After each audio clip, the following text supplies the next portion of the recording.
Καλησπέρα, Focus 103,6 πριν λαλεί στο μαύρο πρόβατο με τον Αλέξανδρο Τσίγκο.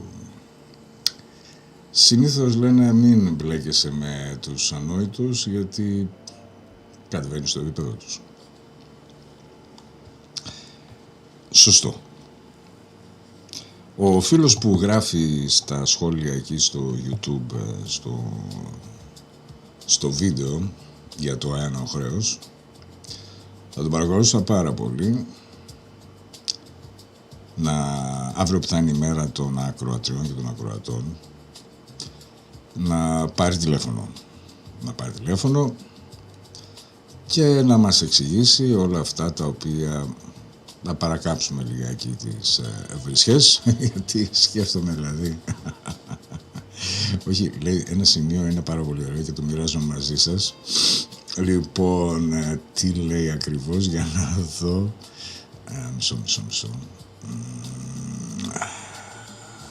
Ναι. Λοιπόν, λέει λοιπόν ότι η εκπομπή μου είναι ένα όχημα άγνοιας, λεζάντας και νοητικής φτώχειας, ζάμπλουτης μπουρδολογίας και είναι και ένα όχημα με γυαλισμένες ζάντες αλαζονίας. Λοιπόν, παιδιά, κοιτάξτε. Σήμερα εγώ δεν είμαι ρινόκερος. Σήμερα είμαι κροκάνθρωπος. Λοιπόν, και θα ήθελα αύριο να πάρει τηλέφωνο. Έτσι, για να μας τα πει από... Δεν θα τον προγγίξω. Γιατί εντάξει, πίσω από ένα ψευδόνυμο κρύβεται οποιοσδήποτε έτσι. Λοιπόν, αλλά έχει ωραία γραφή, δηλαδή έτσι είναι γλαφυρός στον λόγο, οπότε εντάξει, έτσι αλλιώς και τηλεφωνικά θα πάρει, ανώνυμα είναι, δεν βλέπω εγώ τουλάχιστον τηλέφωνα και τέτοια, ποιος είναι, ποιος παίρνει και τα λοιπά, αυτόματα το κάνουν εδώ. Ο Αλέξανδρος σηκώνει τα τηλέφωνα, δεν βλέπει τον Θεό, την τύφλα του ας πούμε. Λοιπόν, οπότε τον περιμένω να πάρει τηλέφωνο αύριο, τον παρακαλώ πάρα πολύ, για να το κουβεντιάσουμε. Τώρα, όσο φορά για το σημερινό, το θέμα μας, έτσι, που βασικά το έχω ονομάσει το πικρό ποτήρι.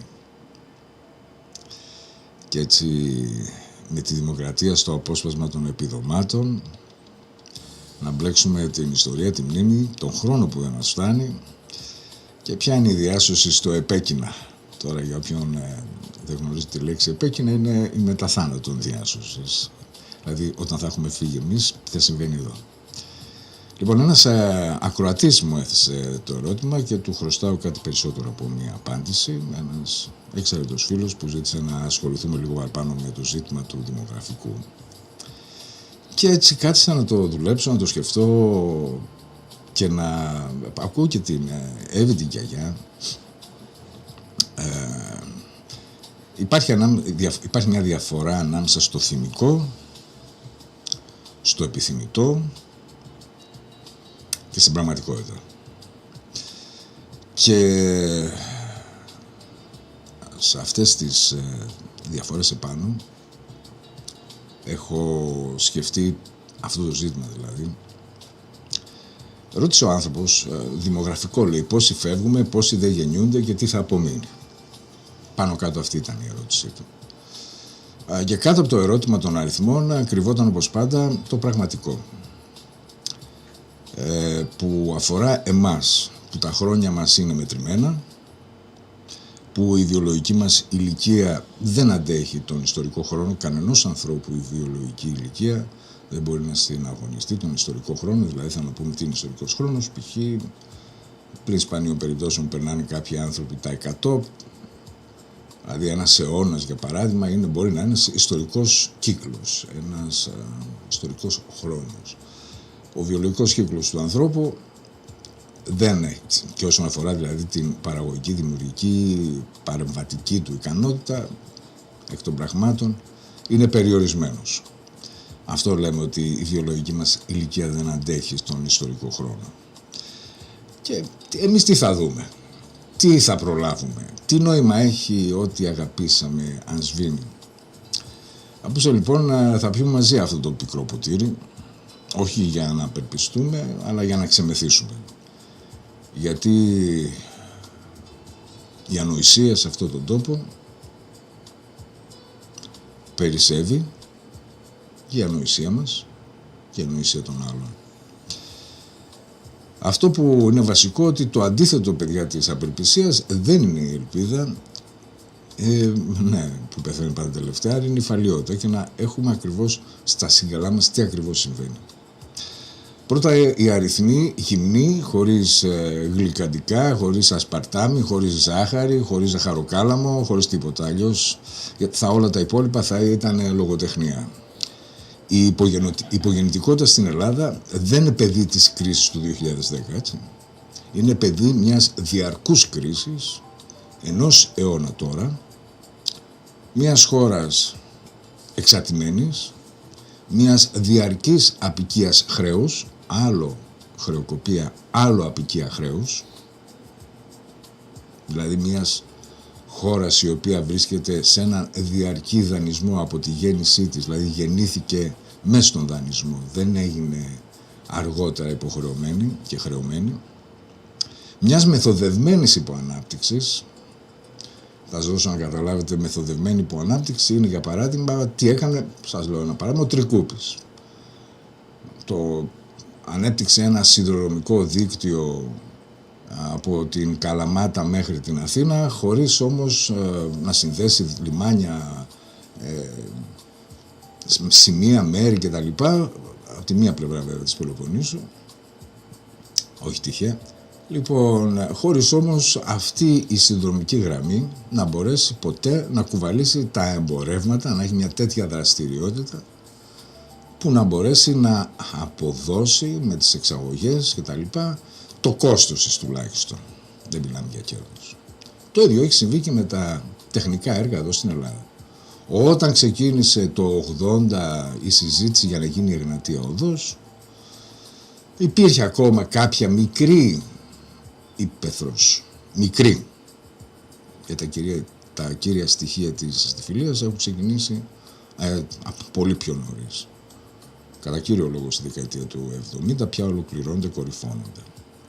Λοιπόν, υποτίθεται η Εγνατία Οδό θα συνέδε και θα έδινε εμπορική δύναμη σε αυτές τις περιφερειακές υποδομές ανάπτυξης, βιομηχανίας. Τελικά άργησε 40 χρόνια, ξέρω εγώ πόσα χρόνια, κόστη τεράστια. Εδώ λοιπόν πίσω. Λέγαμε λοιπόν ότι η υπογεννητικότητα δεν είναι παιδί μιας κρίσης του 2010, είναι ένα παιδί μιας διαρκούς κρίσης, έναν αιώνα τώρα, της εξάρτησης, απικίας χρέους, της μεθοδευμένης υπανάπτυξης, της αστιφιλίας που διέλυσε από νωρίς στην επαρχία, της διαρκούς μετανάστευσης, και ότι το 1980 φάνηκε ο λογαριασμός. Το χωριό δεν πέθανε το 1980. Το 1980 απλώς σταμάτησε να γεννάει η Ελλάδα. Και είπαμε να πιούμε αυτό το ποτήρι μαζί, για να μην ακούμε ή να μην λέμε βλακίες και να κατανοούμε σε ποια κατάσταση είμαστε. Ο πληθυσμός σε παραγωγική ηλικία λοιπόν το 2040 θα πέσει από τα 6,6 εκατομμύρια το 2024 στα 4,7 εκατομμύρια το 2050, σχεδόν 2 εκατομμύρια λιγότερο. Και σήμερα 100 εργαζόμενοι στηρίζουν περίπου 40 ηλικιωμένους συνταξιούχους. Το 2050 θα στηρίζουν 70. Και η αναλογία εργαζομένων προς συνταξιούχους, που το 1960 ήταν 10 εργαζόμενοι, 1 συνταξιούχος. Σήμερα είναι 3 προς 1, βαδίζει στο 2 προς 1 και πλέον μετά από εκεί, 2060, 2070, 2080, όπως καταλαβαίνετε, θα είναι 3 συνταξιούχοι και 1 εργαζόμενος. Αυτό είναι ένα κλειδωμένο μέρος. Αυτό δεν αλλάζει. Αυτό δεν αλλάζει. Ό,τι πολιτική και εφαρμοστεί αύριο, αν εφαρμοστεί αύριο το πρωί, οι εργαζόμενοι του 2040 δεν γεννιούνται πια. Έχουν γεννηθεί ή δεν γεννήθηκαν. Δεν υπάρχει άλλο πράγμα. Και πάνω σε αυτό το ισχνό θεμέλιο ήρθε το δεύτερο χτύπημα, η μετανάστευση της κρίσης. Από μισό έως 1 εκατομμύριο άνθρωποι. Ο πυρήνας δηλαδή της παραγωγικής ηλικίας. Ο πιο μορφωμένος αιμοδότης που εξήγαγε ποτέ η χώρα. Και η απογραφή του 21 σφράγισε ότι μέσα σε μια δεκαετία, ό,τι είναι που σφράγισε, οι νέοι ανάμεσα στα 20-29 είναι λιγότεροι κατά 22%. Ανάμεσα στα 30 και στα 39 είναι λιγότεροι κατά 23%.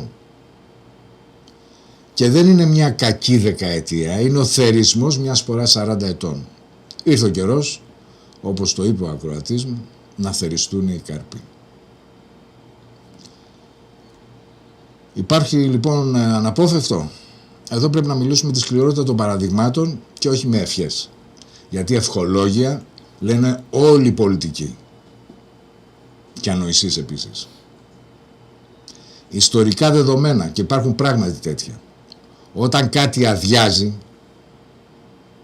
κάτι άλλο έρχεται να γεμίσει τον χώρο του. Είτε σας αρέσει, είτε δεν σας αρέσει, είτε μου αρέσει, είτε δεν μου αρέσει. Η φύση της εξουσίας, όπως και της ύλης, απεχθάνεται το κοινό. Το κενό. Η Ρώμη άδειασε δημογραφικά και θεσμικά και τα γερμανικά φύλλα δεν χρειάστηκαν καν να την κατακτήσουν. Μετακόμισαν μέσα της. Και ναι, όταν η Ανατολική Ρωμαϊκή Αυτοκρατορία έλαμπε για 1000 χρόνους, η υπόλοιπη Ευρώπη βυθιζόταν στο δικό της το μεσαίωνα. Το κέντρο του κόσμου μετακινείται. Η νύχτα δεν πέφτει παντού ταυτόχρονα, αλλά κάπου πέφτει. Πάντα. Και όποιος αρνείται αυτή τη δυναμική, κοροϊδεύει τον εαυτό του, κοροϊδεύει και τους άλλους. Αλλά η ίδια ιστορία που διδάσκει τη σκληρότητα, διδάσκει κάτι ακόμα, που συνήθως το προσπερούν οι μυρολάτρες. Το κενό δεν γεμίζει ποτέ με αυτό που φοβόμαστε αυτούσιο. Γεμίζει με ένα κράμα. Οι βάρβαροι που γέμισαν τη Ρώμη, σε 3 γενιές θα πούμε μιλούσαν λατινικά. Νομοθετούσαν ρωμαϊκά, βαφτίζονταν χριστιανικά. Το κενό τους κατάπηκε αυτούς. Όταν έπεσε η πόλη το 1353, ο ελληνισμός έχασε το κράτος, όμως διατήρησε κάτι από τον εαυτό του. Οι λόγοι, οι φυγάδες φόρτωσαν τον Πλάτωνα στα καράβια, τον Πλήθωνα που είχε διδάξει τους Μεδίκους και η αναγέννηση άναψε με ένα ελληνικό προσάνωμα. Και ο πολιτισμός μας που είχε ήδη πεθάνει, ανεστήθη μεταφιεσμένος σε ξένο σώμα, σαν σπόρος σε ξένο χώμα. Πέθανε η πόλης, έζησε η Αλεξάνδρεια, πέθανε η Αλεξάνδρεια, έζησε στην πόλη, πέθανε η πόλη, έζησε στην Φλωρεντία και στα φανερά και στα κρυφά σχολιά. Αυτό δεν είναι παρηγοριά, είναι μηχανισμός καταγεγραμμένος και επαναλαμβανόμενος. Η ελληνικότητα αποδεδειγμένη επιζεί του κρατικού της φορέα. Το πρόβλημα είναι όμως πάντα ένα, η διαφορά ανάμεσα στο βιολογικό και στον ιστορικό χρόνο. Ένα σκληρό δίδαγμα μέσα από αυτά όλα που δεν θα το κρύψω. Φυσικά. Η γλώσσα και ο τρόπος επιβιώνουν μέσα σε ξένες μορφές. Η πολιτική ελευθερία όμως όχι.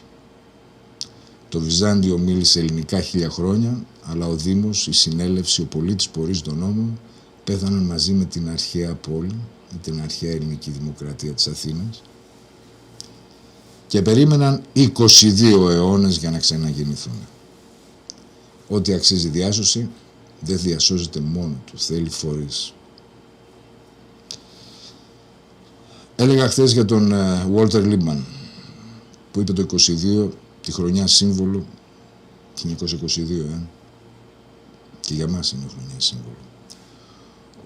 Έλεγα και χθες και προχθές ο κόσμος έγραψε είναι πολύ μεγάλος, πολύ σύνθετος, πολύ φευγαλαίος για να τον γνωρίσουμε μέσω της άμεσης εμπειρίας. Και τον ζούμε από δεύτερο χέρι. Μέσα από εικόνες στο κεφάλι μας που άλλοι τις κατασκευάζουν. Εδώ θα προσθέσω κάτι. Στην εποχή του Καρακάλα, Ρωμαίος Αυτοκράτορας, η είδηση για τα βαρβαρικά στίφη ταξίδευε μήνες. Το κενό της πληροφορίας γεννούσε πανικό και μύθο.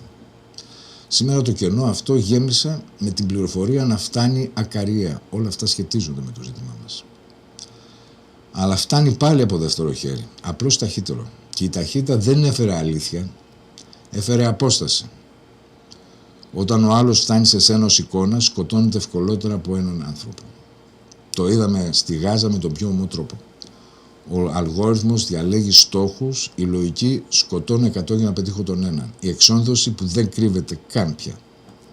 Είναι η βιομηχανοποιημένη απουσία ελέγχου της πραγματικότητας. Τα εργαλεία μας δεν μας έκαναν σοφότερους, μας έκαναν πιο μακρινούς και η απόσταση είναι η μήτρα της αγριότητας.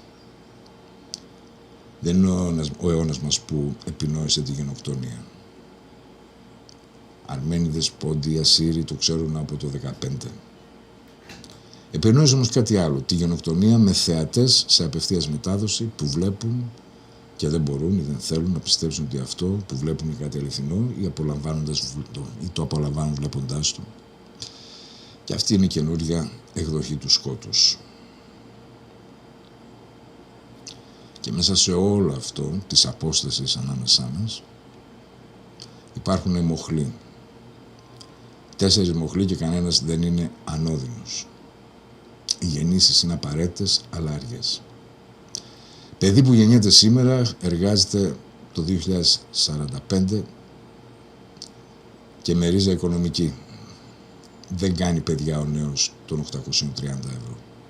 Κλειδωμένος κάτω από μια στέγη και αποκλεισμένος από την τράπεζα ή στον έλεγχό της. Δεν του λείπει το κίνητρο, του λείπει το έδαφος. Η μετανάστευση, η λαθρομετανάστευση.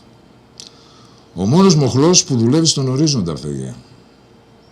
Γιατί μόνο αυτή προσθέτει έτοιμους ανήλικες. Οι δημογραφικές μελέτες υπολογίζουν ότι η χώρα χρειάζεται θετικό μεταναστευτικό ισοζύγιο 700.000 ανθρώπων και υπολογίζουν ότι η χώρα αυτή ως το 2050, δηλαδή θέλει 700.000 μετανάστες από το εξωτερικό, περισσότερους από όσους θα φύγουν, ξένους που θα έρθουν να δουλέψουν, να ζήσουν εδώ.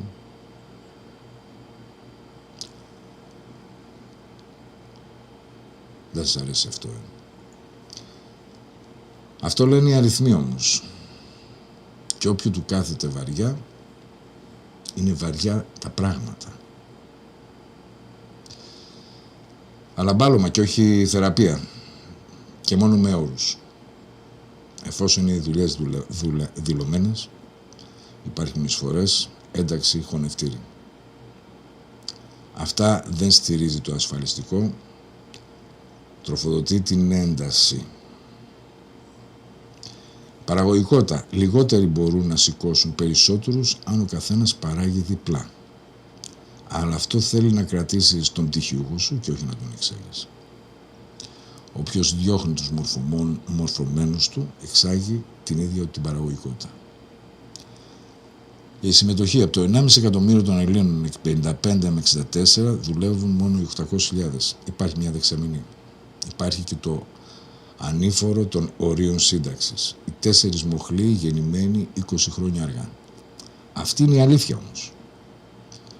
Όποιος αστάξει τον έναν, τον εύκολο, τον ανώδυνο, πουλάει, όπως λέγανε οι Αμερικανοί, snake oil.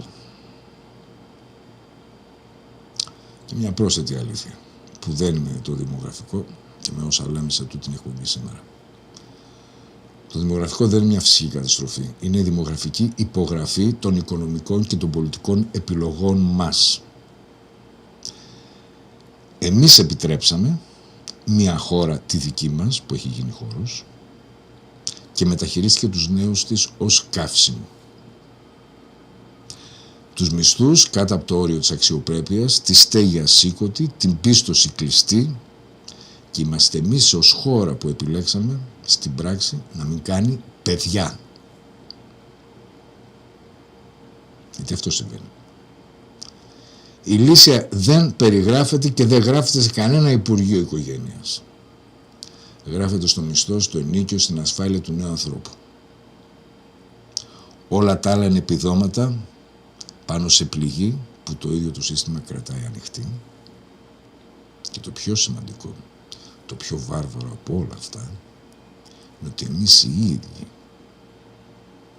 λέγοντας άλλα και κάνοντας άλλα, μεταφέρουμε την προσωπική μας μιζέρια να τη χρεώσουμε για να τη φορτώσουμε στον διπλανό μας. Όχι να τη μετασχηματίσουμε σε πολιτικό λόγο για να κατεβάσουμε αυτούς τους ηλίθιους που κυβερνάνε. Ηλίθιους. Και προσέξτε κάτι. Το επίδομα φυσικά δεν είναι κάτι αθώο. Είναι εργαλείο εξουσίας. Ο λαός που ζει από επιδόματα γίνεται λαός ελεηθέντων. Και ο λεηθής, ο ελεηθής, δεν ζητά λογαριασμό από τον ελεήμονα. Σκύβει. Και εμείς έχουμε σκύψει τόσο πολύ που έχουμε γίνει ένα με το χώμα. Ο άνθρωπος που είναι παραγωγικός και δημιουργικός, στη αντίθεση, αυτός που ζυμώνεται με τη ζωή από τη δουλειά και τη δημιουργία, είναι κύριος. Και οι κύριοι καθιστούν τις κυβερνήσεις, τους δημόσιους λειτουργούς, ολόκληρη την πυραμίδα, υπόλογους για τις πράξεις και τα έργα τους. Γι' αυτό το σύστημα προτιμά να σε ελεεί με 216 ευρώ παρά να σε αφήσει να παράγεις με αξιοπρέπεια. Το επίδομα είναι φθηνότερο από τον δίκαιο μισθό και επιπλέον αγοράζεται σιωπή. Και αυτό δεν είναι καινούριο κόλπο. Ο Γιουβενάλης το είδε στη Ρώμη. Ο λαός που κάποτε μοίραζε αξιώματα και λεγεώνες έμαθε να λαχταρά μόνο άρτων και θάματα. Και ο Λαμποεσί το συμπλήρωσε. Ο τύραννος δεν κρατιέται μόνο με το φόβο, κρατιέται με τα φιλοδορήματα. Το επίδομα είναι το σύγχρονο φιλοδόρημα του τυράννου, ναρκοκαπιταλισμός στην καθαρή του δόση, η ελάχιστη χορήγηση που κρατά τον οργανισμό ζωντανό και ναρκωμένο μαζί. Μια διάκριση, Φυσικά ο συνταξιούχος των 813 ευρώ δεν είναι επιδοματίας και τα πλήρωσε 40 χρόνια και του τα κλέψαν. Και ο εργαζόμενος που επίσης διεκδικεί μισό. Επιδοματοποίηση είναι το άλλο. Να του δίνεις έκτακτη ενίσχυση στις γιορτές αντί να του αποδίδεις τη σύνταξη.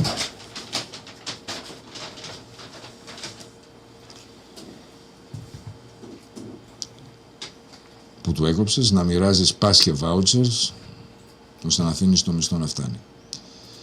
Και το επίδομα ως επικατάστατο του δικαιώματος καθιστά τη φράση που είπα ότι η δημοκρατία εκτελέστηκε στο απόσπασμα των επιδομάτων, πραγματική.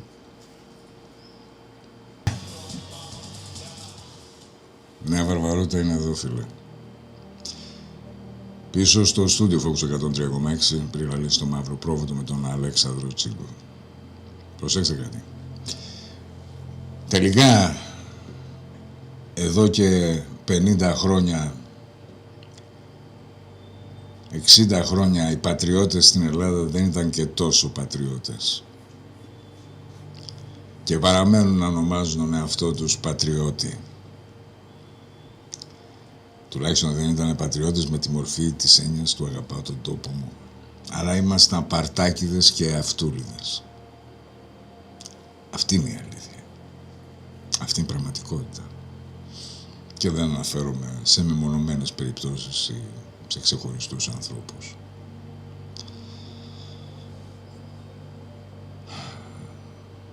Θα μου πείτε λοιπόν και δίκαια το κράμα που έρχεται... και κάτι ακόμα.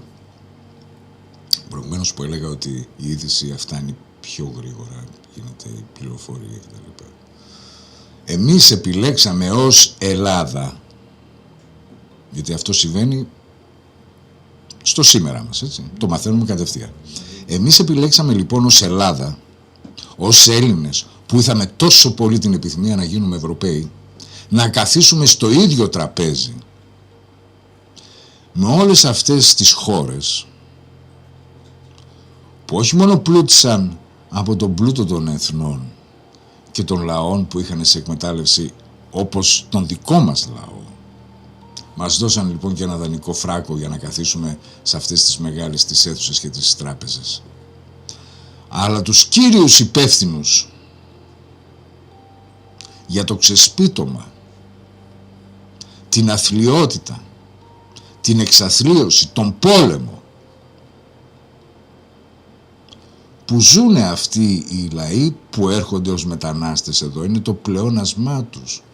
Είναι κερδοφορία για τους Ευρωπαίους αυτό. Τους Ευρωπαίους εννοώ την πολυεθνική αυτή ελίτ που καθορίζει τα πράγματα. Και μοιράζει το χαρτί όπως μοιράζουν οι διάφοροι στημένοι γκρουπιέρδες στα καζίνο. Αυτό επιλέξαμε και αυτό κάνουμε.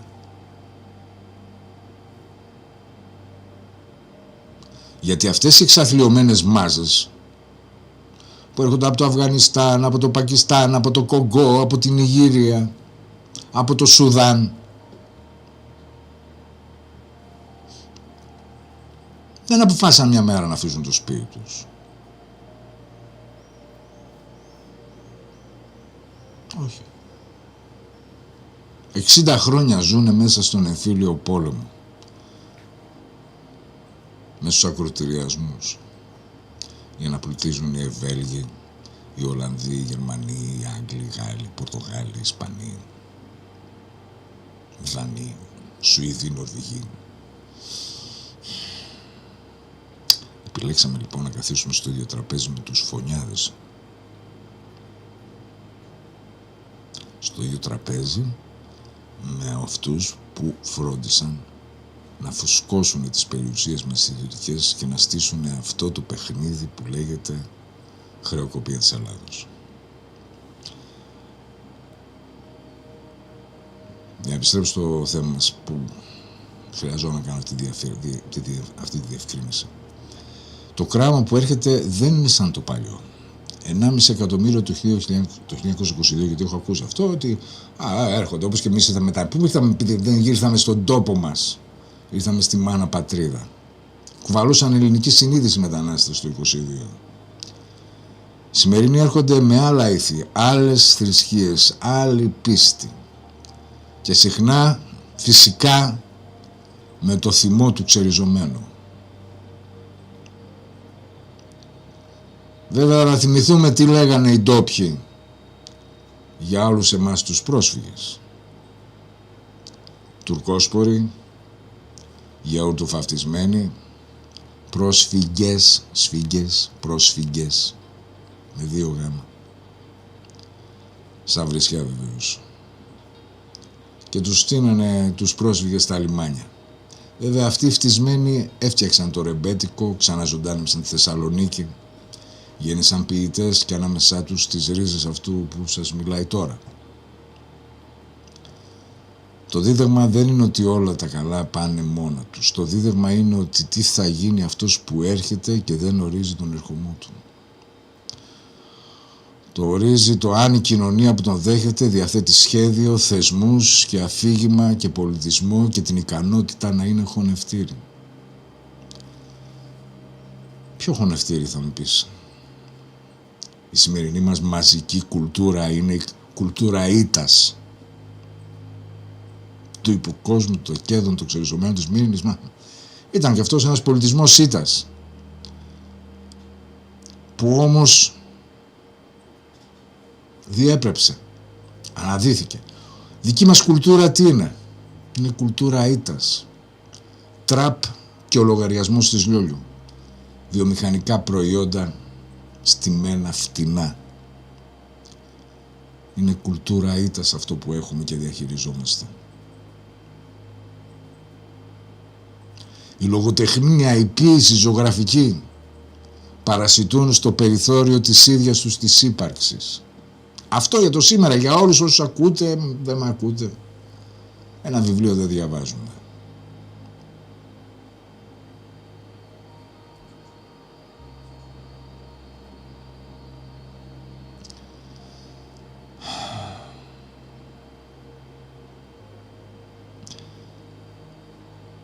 Βέβαια το 1936 θα πρέπει να πω ότι ήταν και αυτή που λέγαμε η μουσική της ήττας, το ρεμπέτικο, Πόκοσμος, Τεκέδες, ξεριζωμένη της Μύρνης.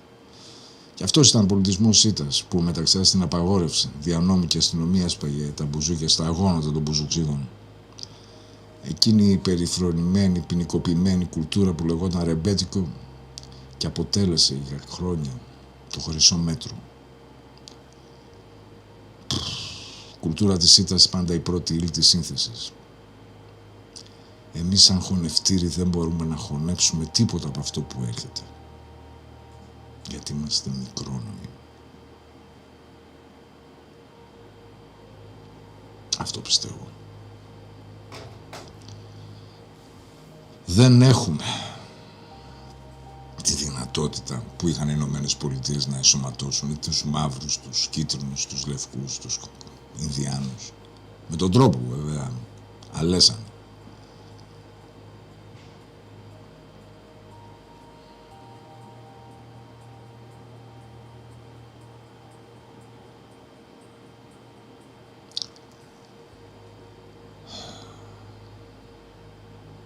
Εδώ λοιπόν το γκρίζο μας μαυρίζει.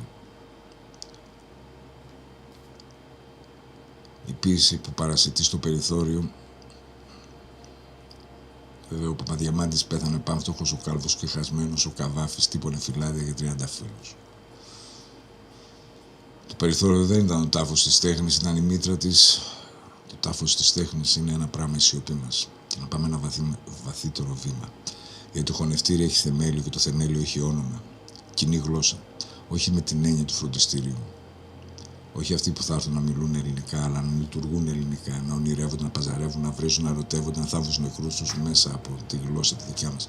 Η διαφορά είναι ανάμεσα στο εργαλείο και στην κατοικία. Ο Σολομός το έχει πει με λίγες λέξεις. Μίγαρης έχω άλλο στο νου μου, πάρεξ ελευθερίο και γλώσσα. Και τα δυο μαζί, γιατί χωρίς το ένα δεν στέκει το άλλο. Αυτό το 22 δούλεψε. Το θεμέλιο προϋπήρχε. Σήμερα η ηγεμονία μπορεί να αγοράζει τη συνοχή της και να τη μετατρέπει σε επένδυση στις ΗΠΑ. Δεν την αντέχει πλέον η Βρετανία, η Γαλλία. Η Ελλάδα από πού να πάρει το απόθεμα? Ποιο απόθεμα? Δεν έχουμε απόθεμα, δεν ληστεύαμε λαούς. Μόνο τον εαυτό μας ληστεύαμε με το χειρότερο τρόπο. Η Ελλάδα δεν είναι λοιπόν ο ρουφών του πλούτου των άλλων λαών. Είναι ένας ρουφημένος λαός. Δεν εισπράττει κανένα πρόσοδο αυτοκρατορίας, πληρώνει πρόσοδο. Τόκους, το προπατορικό χρέος, μερίσματα στους ξένους μετόχους των τραπεζών που ίδια έσωσε. Υπεραξίες στα φανς που αγόρασαν τα σπίτια μας και τα έχουν στην ιδιοκτησία τους. Θα μου πει καμιά φορά κάποιος το 23 με την αγροτική μεταρρύθμιση μοίρασε τσιφλίγια και πρόσφυγες. Ας το πούμε ως ολόκληρο, γιατί ολόκληρο είναι πιο σκοτεινό. Κάτι πιο δικό μας. Τότε η αποκατάσταση χρηματοδοτήθηκε πάλι με δάνεια. Το προσφυγικό του 24, το σταθεροποιητικό του 28 και με όρους απικίας. Η Επιτροπή Αποκαταστάσεως Προσφύγων δεν ήταν ελληνική. Ήταν όργανο της κοινωνίας των εθνών με ξένο πρόεδρο και το κράτος της εχώρισε 5 εκατομμύρια στρέμματα και τα έσοδα μονοπωλίων ως ενέχειρο με το διεθνή οικονομικό έλεγχο εγκαταστημένο ήδη από το 1898. Να εισπράττει πρώτος. Ούτε καν ο Τσιφλικάς δεν πλήρωσε στο τέλος. Οι απολυτριώσεις γίνανε με αποζημιώσεις. Το χρέος φορτώθηκε ο φορολογούμενος και ο ίδιος ο πρόσφυγας χρεώθηκε ατομικά για τον κλήρο και το σπιτάκι του, που το ξεπλήρωνε επί δεκαετίες και η αλυσίδα κατέληξε εκεί που καταλήγει πάντα, στη χρεοκοπία του 1932. Η μεγαλύτερη χώνευση της ιστορίας μας έγινε αλλά πληρώθηκε με το ίδιο νόμισμα της εξάρτησης και ο λογαριασμός της γράφτηκε στο προπατορικό μας χρέος.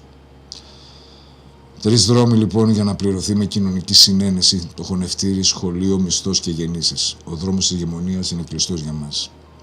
Δεν ρουφάμε από κανέναν. Ο δρόμος του δανείου, δοκιμασμένος το 24 και το 10, 2 φορές μας έβαλε στη χρεοκοπία και στην επιτροπή. Ο τρίτος δρόμος, ο μόνος που δεν δοκιμάστηκε ποτέ, η ανάκτηση. Να πληρωθεί από το δικό μας τραγγιζόμενο απόθεμα. Αυτό που μετρήσαμε νούμερο το νούμερο.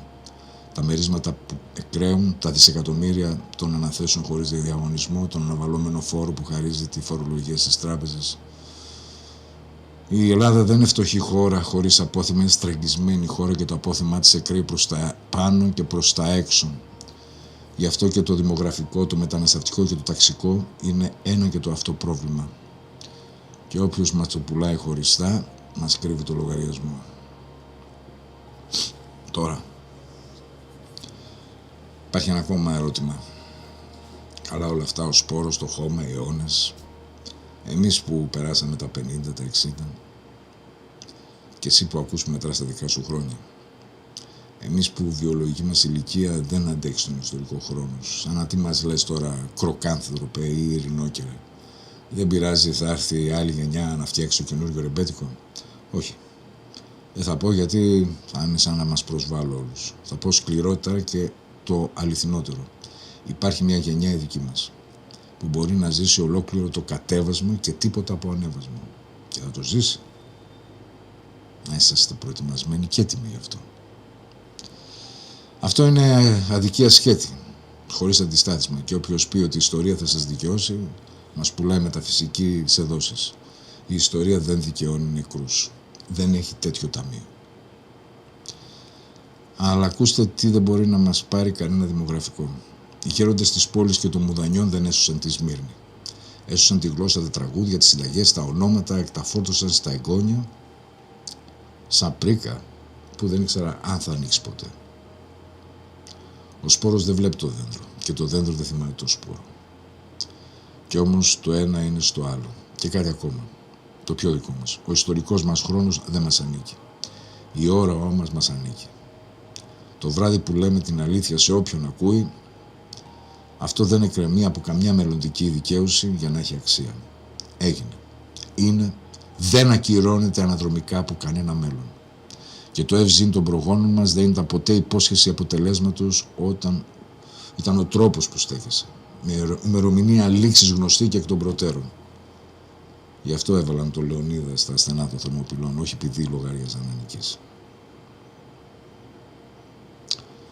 Ας φτάσουμε λοιπόν στο ποτήρι. Το απελθέτω απ' εμού το ποτήριον τούτο, η πιο ανθρώπινη φράση της γραφής, γιατί εκείνη τη στιγμή και ακόμα εκείνος ζήτησε να μην. Αλλά η φράση βέβαια δεν τελειώνει εκεί. Κάποιος την κόβει στη μέση και την κλέβει. Πληνούχ, όσο εγώ θέλω.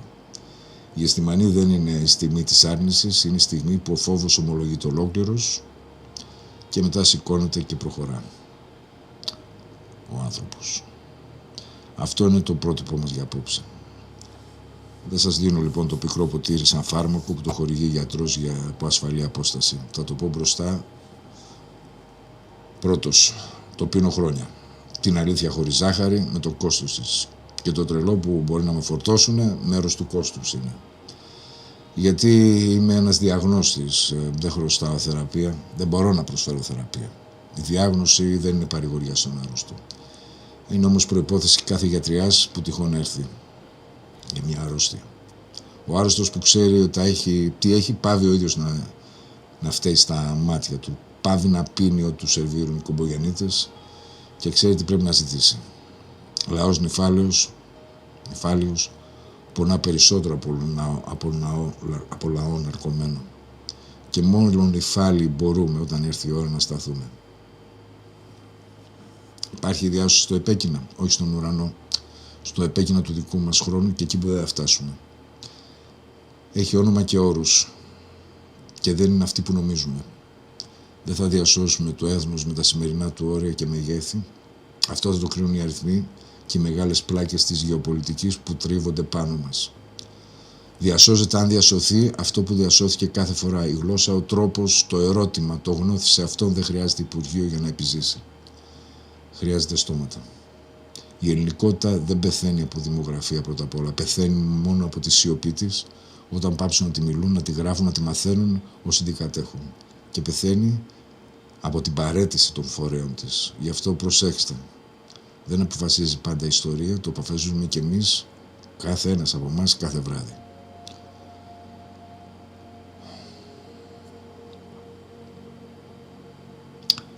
Η διάσωση στο επέκεινα έχει 3 εντολές και είναι όλες εκτελέσεις από ανθρώπους με μετρημένα χρόνια. Πρώτο, η μαρτυρία. Να καταγραφεί η αλήθεια της εποχής, οι αριθμοί, τα ονόματα, οι μηχανισμοί, ώστε όποιος έρθει να μην ξεκινήσει από το 0 και να μην του ξαναπουλήσουν την ίδια βάφτιση με άλλο όνομα. Και αυτό προσπαθεί να κάνει αυτή η εκπομπή και γι' αυτό την αρχιοθετώ. Δεύτερον, μετάδοση. Η πρίκα των γερών των 22, γλώσσα, τρόπος, τραγούδι, ερώτημα φορτωμένη σε κάποιον νεότερο, όποιον βρεθεί μπροστά μας. Δικόμα ή ξένους, που θέλει να γίνει δικός μας, γιατί το χωνευτήρι, αν δεν το φτιάξει το κράτος, που δεν πρόκειται, το φτιάχνουν οι άνθρωποι, ένα τραπέζι τη φορά, ένα σχολείο τη φορά. Τρίτον, το στέκεστε, το ευζήν ως στάση και όχι ως αποτέλεσμα. Η ώρα που είναι δική μας υπομένει σωστά, ακέραιη και χωρίς φόβο. Ο σπόρος, είπαμε, δεν βλέπει το δέντρο, σπέρνει όμως. Για να με ρωτήσετε στο τέλος αυτής της νύχτας και ποιος μας βεβαιώνει το χώμα θα πιάσει, θα σας απαντήσω με τη μόνη ειλικρίνεια που έχω. Κανείς. Καμιά βεβαίωση. Μόνο το προηγούμενο 3 ή 5.000 ετών δείχνει ότι αυτός ο σπόρος έπιασε σε χώματα πιο άγωνα από τα δικά μας. Και μόνο η γνώση ότι η εναλλακτική, η σιωπή, είναι η μοναδική έκβαση που θα είναι εγγυημένα θανατηφόρα για μας. Και ανάμεσα στο αβέβαιο και στο σίγουρο νεκρό, ο ένας θα πρέπει να διαλέξει το αβέβαιο. Γι' αυτό υπάρχουμε και ακόμα.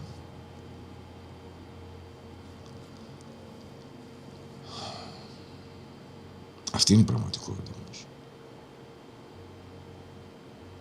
Αυτή είναι η αλήθεια. Το ξέρω, δεν αρέσει σε κανέναν ως αυτιά. Πατριωτικές κορώνες είναι καλές. Αλλά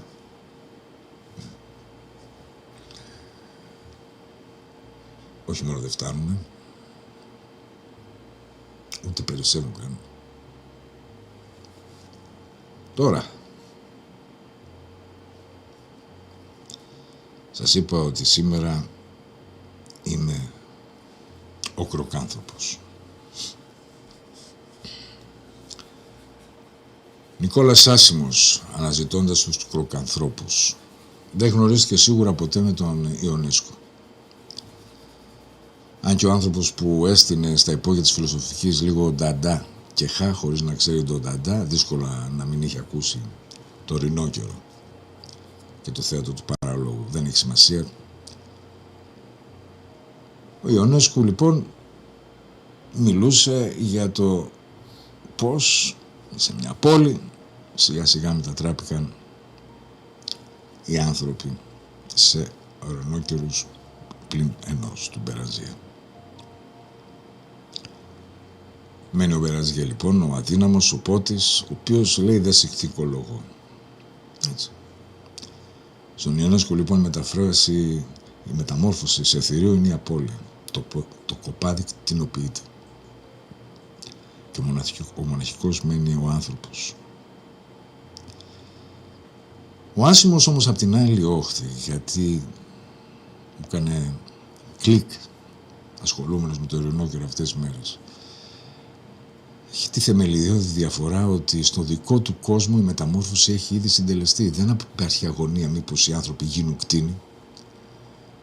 Ο Άσημος σκεφτόταν το 1980 ότι έχουμε γίνει ήδη κτήνοι. Ένας περιθωριακός τύπος. Βρες το κατάρρεο. Ένας άνθρωπος που τον εκμεταλλεύτηκαν όλοι. Παπακοσταντίνου, Αλεξίου, οι πάντες. Και δεν ζήτησε τίποτα. Σκέφτε λοιπόν ότι ήδη οι άνθρωποι έχουν γίνει κτήνοι. Είναι ανθρώπινα πρόβατα, αυτόματα κουρδισμένα, ανδράποδα τους λέει. Είναι ψάρια κλεισμένα στην κονσέρβα. Φλόκο. Θυμάστε τη διαφήμιση. Η εικόνα έρχεται αιμονικά. Το λεωφορείο, ο ηλεκτρικός, ο θάλαμος του νοσοκομείου, η ουρά των νεοσυλλεκτών. Παντού η κονσέρβα. Και ο μηχανισμός της μάντρωσης γράφει κάτι που θα το λάτρευε και ο Λαμποεσί. Με το κουδουνάκι σας μαντρώνω. Όχι με το μαστίγιο. Με το κουδουνάκι. Με το τρίκ του φαγητού του σκύλου. Η εθελοδουλεία στην πιο οικόσιτη μορφή της. Σε ένα τέτοιο κόσμο το θηρίο δεν είναι απειλή, είναι αλπίδα. Ο κροκάνθρωπος του Άσημου είναι ακριβώς το αντίστροφο του Ρινόκερου. Όχι το κτήνος που καταπίνει τον άνθρωπο, αλλά το άγριο, το αξιμέρωτο, το ανήμερο, το προθεσμικό που είναι ο εξημερωμένος άνθρωπος που έχει ήδη σκοτωθεί μέσα μας. Και τι είναι το κρόκα που βγάζει το κρόκ. Ο ίδιος αρνείται πεισματικά τον ορισμό. Το κρόκ είναι κρόκλι. Αλλά αμέσως μετά προδίδεται γιατί δίνει το ωραιότερο ορισμό που θα μπορούσε να δώσει με ένα ορισμό ηχητικό. Το κρόκ είναι όπως το τρόζει ένα γρανάζι, λέει. Όταν καταραίει ένας θεός, ένας θεσμός. όπως κροκορόζει ένα βρέφος που γεννήθηκε απλά. Εδώ είναι όλη η φιλοσοφία του, αυτή την τριάδα. Το κρόκ είναι ονοματοτυπία. Ο ήχος του ρυξίματος στη μηχανή χαλάει.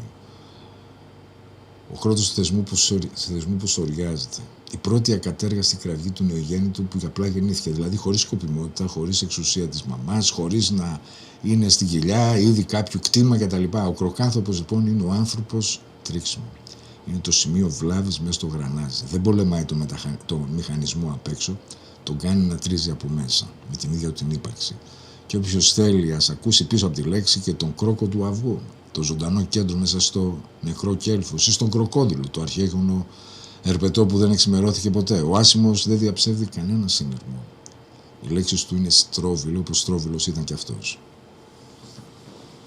Και το βιβλίο γίνεται σπαρακτικό. Οι κροκάνθρωποι, λέει, αναζητώντας. Και μέσα στο κείμενο, στο διάλογο με τον στρατιωτικό ιατρό, ο συγγραφέας ομολογεί το κεντρικό του τραύμα. Βρίσκω με τόσο καιρό να ψάχνω για κροκανθρώπους και δεν βρίσκω κανένα.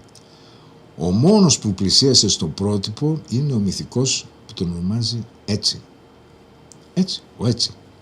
Ο φοιτητής που κατέλαβε τα υπόγεια της φιλοσοφικής επί της Χούντας, που τον έδραιναν στη βαλαωρή του και μετά τον γερνούσαν καφέ, που το έσκασε από το αχέπα με τους ορούς, που ξεγέλασε το στρατό με ένα ξύλινο ποδάρι καρέκλας, ακόμα και αυτός, μας λέει ο Άσιμος, στο τέλος δεν ήταν πια ο Έτσι.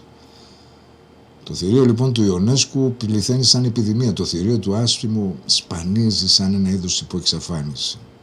Ο ένας γράφει για τον τρόμο της πανδημίας και ο δεύτερος για τον πένθο της οριμίας, της ερημίας.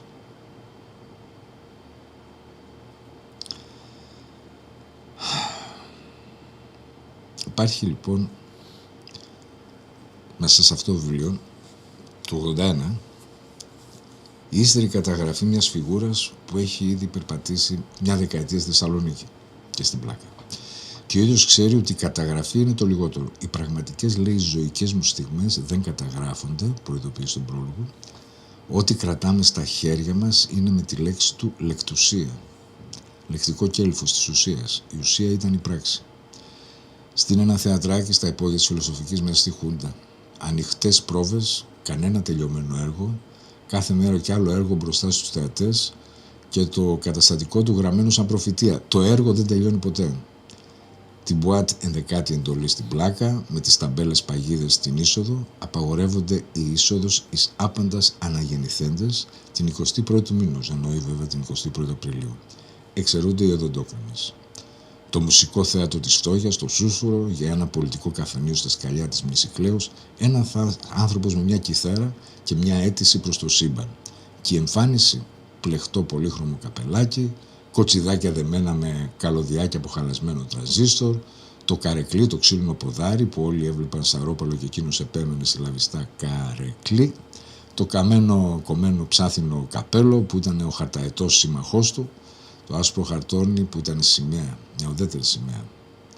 Ούτε δική τους, ούτε δική σας, ούτε δική μου. Και τραβούς φωτογραφίες κομμένες τριγώνικα, οβάλ, ρόμβι. Γιατί ο εχθρός σε όλο το βιβλίο έχει τετράγωνο κεφάλι. Γιατί έχει τετράγωνο κεφάλι, λέει, γιατί η αστυνομία κυκλώνει τα τετράγωνα. Η αισθητική λοιπόν του Κρόκ είναι αντιτετραγωνική, με περίγραμμα, ενάντια στην κλειστή φόρμα, στον περιχαρακωμένο, στον τελειωμένο. Αυτό εννοούμε λέγοντας ότι η φιγούρα του ήταν μυριοκυριολεκτική. Ήταν υπόκριση, ρόλος, μάσκα, περσόνα του δρόμου. Και ταυτόχρονα δεν ήταν καθόλου. Γιατί το τίμα το πλήρωνε με πραγματικό ξύλο. Πραγματικά κρατητήρια, πραγματικό αίμα. Ο κλόουν του καφεθεάτρου βγάζει τη μύτη του και πάει στο σπίτι του. Ο Άσιμος έπαιζε με την ψυχή του. Και ποιος ήταν ο σκοπός λοιπόν αυτής της σκηνοθεσίας? Το διατυπώνει ο ίδιος με μια φράση που θα έπρεπε να διδάσκεται σε κάθε σχολή καλών τεχνών της χώρας. Αντί να κάνουμε τέχνη, καταλήξαμε να προσπαθούμε να δημιουργήσουμε τις συνθήκες για να κάνουμε τέχνη. Και αυτό βέβαια πάει κοντά σε αυτό που λέω, ότι αντί να κάνουμε πολιτική, θα πρέπει πρώτα να δημιουργήσουμε τις συνθήκες για να κάνουμε πολιτική. Ο Άσιμος αρνήθηκε το αντικείμενο, ήθελε τη συνθήκη, το χώρο όπου το απαγορεύεται, καταραίει και ο θεατής αν αντέξει πάβει να είναι θεατής. Στις θεατρικές του απόπειρες του 70 και του 71 περιγράφει με ψυχρή ακρίβεια τα στάδια από τα οποία θα περάσει το κοινό του. Περιέργεια, ηρωνία, συνειδητοποίηση της ανωτερότητας του εαυτού του, άγχος, χασμουριτό, μίσος, οργή και μόνο μετά όποιος επιζήσει συμμετοχή. Ο άσμος λοιπόν προκαλεί επίτεσμα στην αίθουσα, αφήνει το κοπάδι να βγάλει το κτήνος του, σαν εμβόλιο μπας και μέσα από την οργή γεννηθεί ένα τρίξιμο, ένα κρόκ. Και σημείωνε με το χιούμορ της απελπισίας θα γινότανε έξω από την 11η εντολή. Ο Κοσμάκης μαζευόταν, διάβαζε ταμπέλες, πέθανε στα γέλια και μετά κάποιος έλεγε βρε το μαλάκα. Και δεν έμπαινε κανείς. Το συμπέρασμά του χωράει σε όλον το λαμποεσί σε 2 γραμμές. Ο Ραγιάς θέλει να έχει αυτός τον τελευταίο λόγο. Πώς θέλουμε πάντα να έχουμε τον τελευταίο λόγο. Αλλά ακόμα και όταν τον έχει, το λέει πάντα λάθος. Η ιστορία του άσημου δεν είναι η ιστορία ενός ανθρώπου που τον χτύπησε η εξουσία. Είναι κάτι πολύ πιο ανησυχητικό. Είναι η ιστορία του ανθρώπου που τον χτύπησαν όλοι. Η δεξιά και η αριστερά. Το κράτος και το παρακράτος και το αντικράτος. Και οι μπάτσοι και οι αναρχικοί. Αν κρατήσουμε τον κατάλογο, ο κατάλογος είναι το επιχείρημα. Τον χτύπησε η ασφάλεια, τον έσαναν στη Βαλαωρή του και μετά το ξύλο τον κερνούσαν καφέ και του κάνανε ψιστήρι. Ένεκα βλέπεις καθαρή οικογενειακή προέλευση, γιατί ήταν από αστική οικογένεια. Σηκώστε τη λέξη τώρα καθαρή και σημειώστε την, γιατί την ξαναβρούμε. Τον είπανε χίπη, αλήτη, γύφτο, βρωμερό και μίασμα της κοινωνίας, μια νοικοκυρά του ηλεκτρικού και μίασμα της κοινωνίας. Με τα ακριβώς τα ίδια λόγια το είπε και ο επιμελητής γιατρός του στρατοπέδου. Νοικοκυρά και επιστήμονας είχαν το ίδιο λεξιλόγιο. Τον έδιναν στο ΑΧΕΠΑ νοσοκόμιο όχι γιατί το ήθελαν, δεν μπόραγαν να πράξουν αλλιώς. Το πιο ιονοσχικό ξύλο του βιβλίου, το ξύλο του μηχανισμού που χτυπάει χωρίς μίσος, απλώς γιατί η ταμπέλα διατάσσει. Απόλυτη ακινησία. Τον βίασε ο γιατρός του με το πλαστό γάντι, με μίσος γιατί ήταν αλήτης και δεν του άρεσε η φάτσα του. Προφανώς εννοεί του έκανε προκτικό έλεγχο. Τον κόλλησαν τη σφραγίδα όταν είναι σχιζοειδής ψύχωση και εκείνος, σε μια από τις μεγαλειδιάστερες στιγμές ανιστροφής της ελληνικής γραμματείας, έβαλε τον διοικητή να διορθώσει και να το προφέρει συλλαβιστά με τη δική του λέξη. Σχιζοφρενοβλαβίωση. Δεν αρνήθηκε η ταμπέλα, την ξαναβάφτισε ο ίδιος, τους πήρε το μονοπόλιο της ονοματοδεσίας μέσα από τα χέρια. Αλλά αυτό ήταν μόνο το κράτος. Η ιστορία θα ήταν απλή αν φορούσε λοιπόν μόνο το κράτος, γιατί ο άσημος είχε προπολού άγαλμα. Οι αριστεροί και οι κούλτοι τον έλεγαν χαφιέ. Έλεγε είναι ο μεγαλύτερος χαφιές των Βαλκανίων. Πληρώνεται ακόμα και για να τρώει ξύλο. Και όταν βγήκε από τη Βαλαωρή του με τη μαύρη τη μούρη, λέει, γιατί χαφιές? Γιατί έκανε θέατρο στο Πανεπιστημίο επί Χούντας, χωρίς άδεια από κανένα προεδρείο φοιτητικού συλλόγου. Γιατί τα υπόγειά του ήταν ανοιχτά στους πάντες, ακόμα και στους χαφιέδες. Δεν είχε μηχανισμό ελέγχου εισόδου, άρα ήταν ύποπτος. Και οι κνήτες τον περικύκλωσε στρατός ολόκληρος και εκείνος τους φώναζε να έρθετε 300 για να με διαλύσετε. Ενώ δίπλα του κάποιος του ψιθύριζε το αιώνιο, ησύχασε, τα πράγματα δεν είναι ακόμα όρημα. Και ο άσημος απαντούσε με την ερώτηση που κανένα κόμμα δεν άντεξε ποτέ να απαντήσει. Όρημα, μα πότε θα είναι όρημα? Πότε υπήρξαν όρημα? Και στο θεατρικό εργαστήριο εδώ στη Θεσσαλονίκη δεν πάτησε ποτέ στα υπόγειά του, γιατί είχαν πληροφορίες πως ήμουν αναρχικός, μικροαστός και ύποπτο στοιχείο.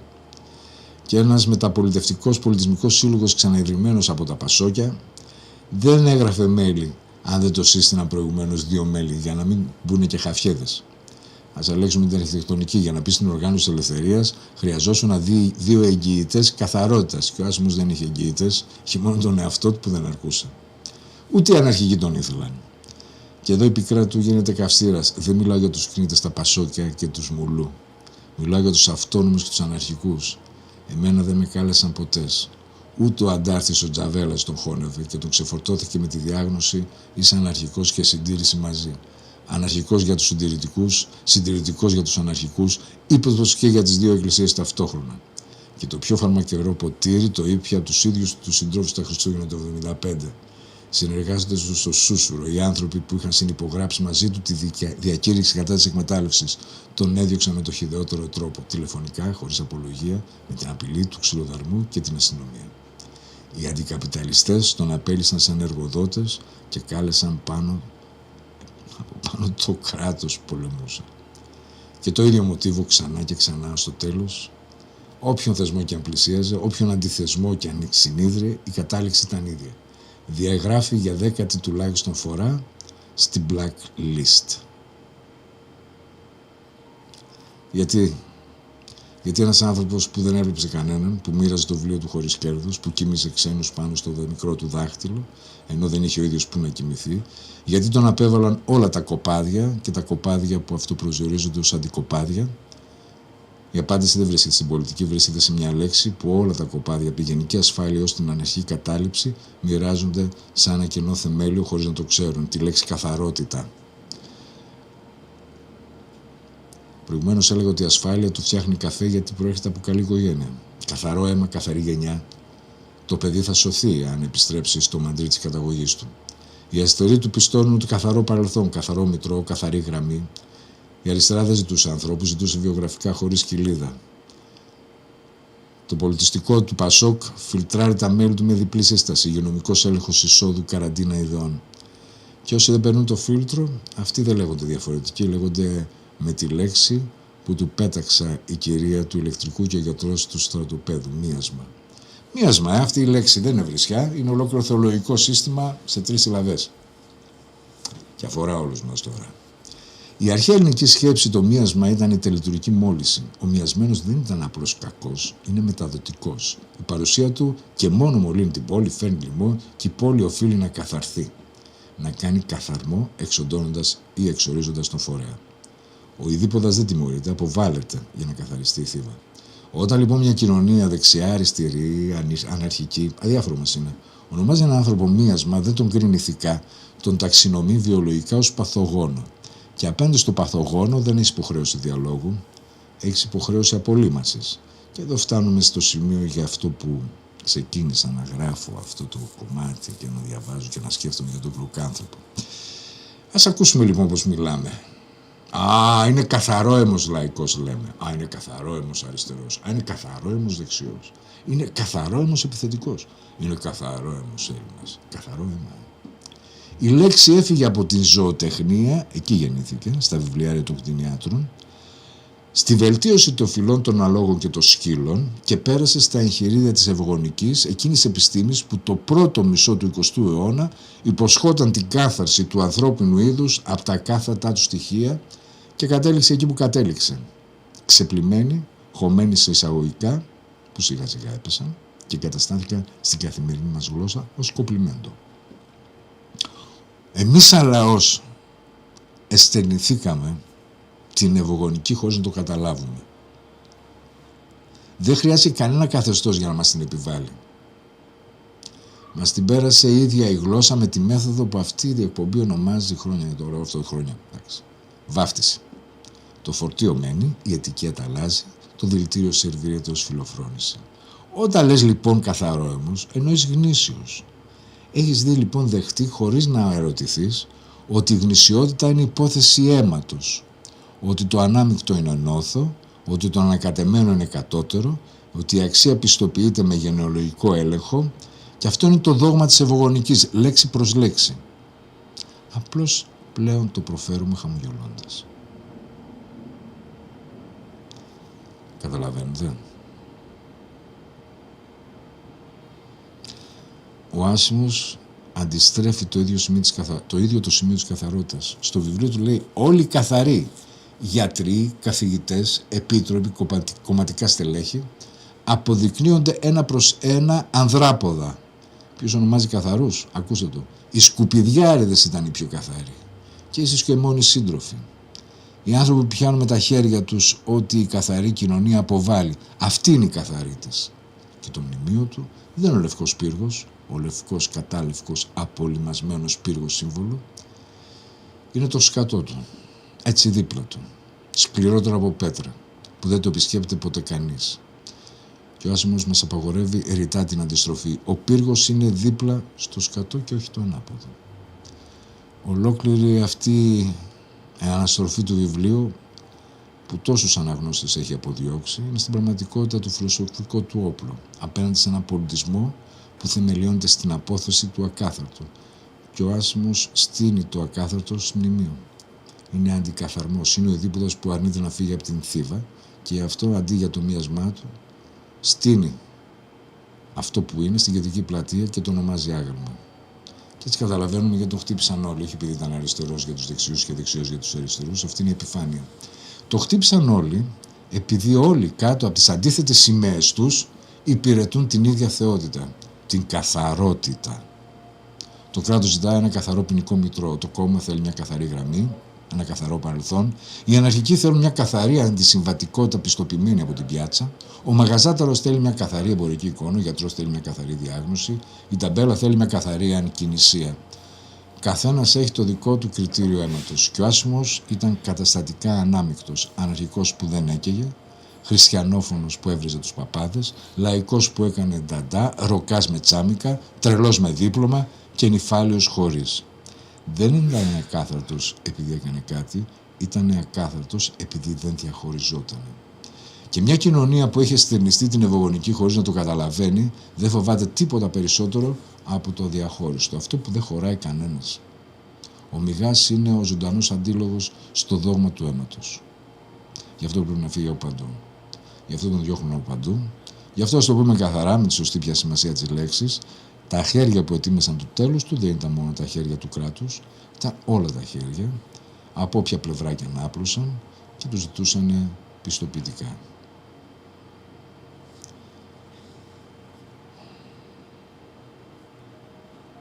Ξέρω. Δεν αρέσουν αυτά που λέω. Εγώ θα πω όμως 40 χρόνια μετά, τα κοπάδια άλλαξαν χρώμα, αλλά όχι θεότητα. Η καθαρότητα βασιλεύει παντού, καθαρές ταυτότητες, καθαρές γραμμές, καθαρές φυλές, καθαρόμοιοι οπαδοί, καθαρόμοιοι πατριώτες, καθαρόμοιοι επαναστάτες. Η ευωγονική μιλάει πλέον όλες τις διαλέκτους και δεν χρειάζεται καν στολή. Και επιμένω, το καθαρό αίμα ξεκίνησε από τα ζώα. Αυτά τα υπέροχα άλογα που τρέχουν στο Άσκοτ, τα υπέροχα ζώα τα οποία τα ζητούμε να είναι καθαρό αίμα και συμμετέχουν και σε αγώνες. Και τότε σκεφτήκαν οι Αμερικανοί ευωγονιστές, γιατί η πατρίδα του ευωγονισμού αυτού του φωνικού της καθαρότητας στην Αμερική είναι. Γι' αυτό να προσέχετε όσοι ζητάτε καθαρότητα. Τι ακριβώς ζητάτε. Σκεφτήκανε, γιατί οι Βρετανοί που εκφύσεως είναι αριστοκράτες έχουν τα ζώα τους καθαρά. Θα φτιάξουμε λοιπόν καθαρές φυλές αλόγων. Και μετά σκεφτόμουν τις καθαρές φυλές αλόγων, σκέφτηκαν ότι θα φτιάξουμε και καθαρές φυλές ανθρώπων. Ανθρώπων που δεν θα έχουν κάτι που να τους προσδίδει ένα μειονέκτημα. Θα έχουν καταγωγή σπουδαία, καθαρή, ανώτατη, γαλαζοαίματη. Σε κάθε γενιά υπάρχουν άνθρωποι που δεν διαχωρίζονται, που τους διώχνουν από παντού για τον ίδιο λόγο. Γιατί μολύνουν. Θεωρώ ότι αυτή η εκπομπή εκεί ανήκει. Και το εννοώ. Γι' αυτό σήμερα νιώθω σαν κροκάνθρωπος. Να με συμπαθάτε. Εγώ αυτά είχα να σας πω σήμερα.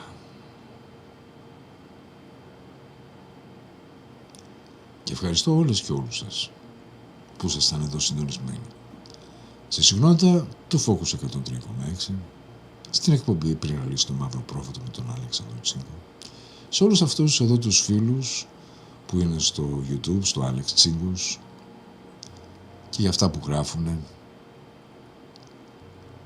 για όλη τη συντροφικότητα που δείχνουν και για τον ορθό και ωραίο λόγο που αρθρώνουν. Και τους ευχαριστώ γιατί με κάνουν και καλύτερο και πιο μορφωμένο. Και ευχαριστώ και τον Αλέξανδρο Γιαννόγλου με τις ωραίες μουσικές τους. Θα βάλεις το καταραίω τώρα, έτσι. Ωραία. Και αύριο είναι η μέρα των ακροατριών και των ακροατών.